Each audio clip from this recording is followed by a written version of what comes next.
speaks the words of the All-Wise. No one can really tell the story. Mistakes are made. But there is no mistaking the thoughts in a man's mind. The story is begun.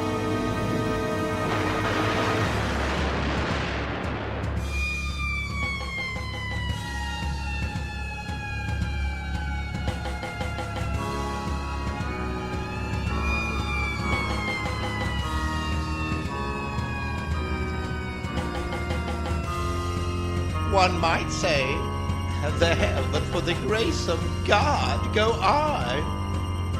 There's a crime wave hitting our town. What's going down ain't pretty.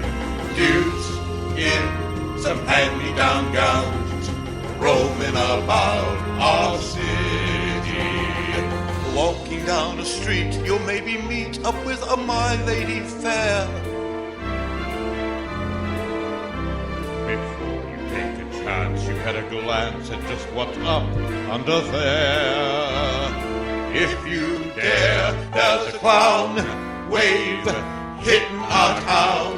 A circus of laughs and pity. Improper nouns and pronouns threaten to drown our city. But rummaging through your drawers in all your shops and stores, The world is shocked by a sex change. If the Creator hadn't wanted us to fly, He'd have given us wings. if the Creator had meant us to roam around the countryside, we'd have been born with wheels. If the Creator had meant us to be boys, we certainly would have been born boys. If the Creator had meant us to be girls, we certainly would have been born girls. Are we sure? Nature makes mistakes. It's proven every day. This person is a transvestite, a man who is more comfortable wearing girls' clothes. The term transvestite is the name given by medical science to those persons who wear the clothing of the opposite sex. Many a transvestite actually wishes to be the opposite sex. The title of this can only be labeled Behind Locked Doors. Give this man satin undies, a dress, a sweater, and a skirt, and he's the happiest individual in the world. He can work better, think better, and he can play better and be more of a credit to his community and his government because he is happy. These things are his comfort, but why the wig and makeup? He dares into the street dressed in the clothes he so much desires to wear, but only if he really appears female. The long hair, the makeup, the clothing, the actual contours of a girl. Most transvestites do not want to change their lives, their bodies. Many of them simply want to change the clothing they wear to that is worn by the opposite sex. Glen is engaged to be married to Barbara, a lovely, intelligent girl. Those fingernails have got to go. You know, I didn't realize they're as long as they are. My goodness, they're almost as long as mine. Maybe even prettier. We'll have to paint them sometime just for the fun of it. We'll trim them. That's for sure. You know, honey, you've invited me to dinner so many times in the last couple of months. Almost like we're married already. I wish we were, darling. It's been a long year. For both of us. But now, my studies are through, college is concluded, and I'm free at last. Free? For the time being. Huh? Oh. How about joining me for an after-dinner drink? The living room? I have met a man, and ladies, what a catch. But ladies, what a catch. Those fingernails have got to go. We have made a plan to a honeymoon next spring. That's swell, except one thing. Those fingernails have got to go. He's a man who understands a girl, compliments the clothes I wear. What kind of fate is this that hands a girl a guy who can do nails and hair? It's really delicious. Still I am suspicious, 'cause I have met a man who treats me like a queen. He likes to keep it clean. Those fingernails have got to go. He's told me he can wait till our wedding day. I'm wondering if he's gay. Those fingernails have got to go.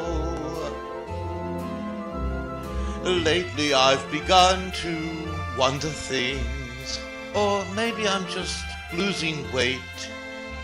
But seems none of my clothes or underthings fit me very well of late. Oh, isn't it screwy what love has done to me? Still I have met a man, and though he's changed my life, before I'll be his wife, those fingernails have got to go. Little Miss Female, you should feel quite proud of the situation. You, of course, realize that it's predominantly men who design your clothing, your jewelry, your makeup, your hairstyling, your perfume. But life, even though its changes are slow, moves on. Glen or Glenda, Glenda or Glen. Sometimes the rooster, sometimes the hen. Born to be mommy, doomed to be kin. This is the story of Glenda or Glen.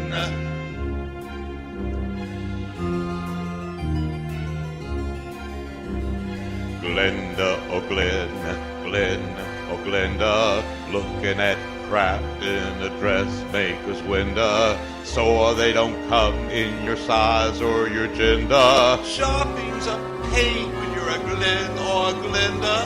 Shopping's a pain when you're a Glen or a Glenda. Glen or Glenda, Glenda or Glen. This is the story of Glenda or Glen.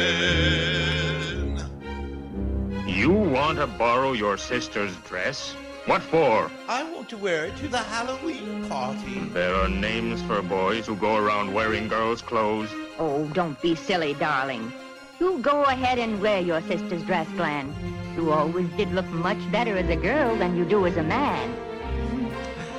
Glen did wear the dress to the Halloween party. He even took first prize.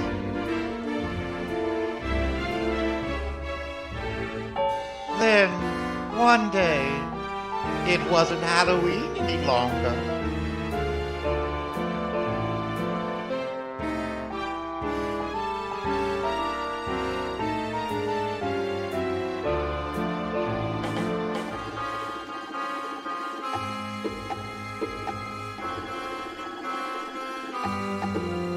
I wish I had the sight into such things to be able to advise you, Sheila.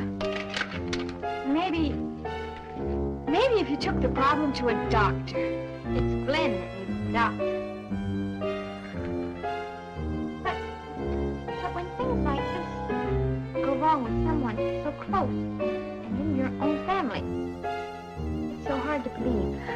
It's not really hard to believe. It's just hard for you to accept. Well, of course it's hard for me to accept. Suppose I was to come home with Roy or one of my other boyfriends some night and find Glen like I did last night. Yeah, that would be hard to explain. That's the understatement of the year. Just how does one go about introducing your friends to your brother when brother's wearing your best sweater and your skirt and makeup to boot?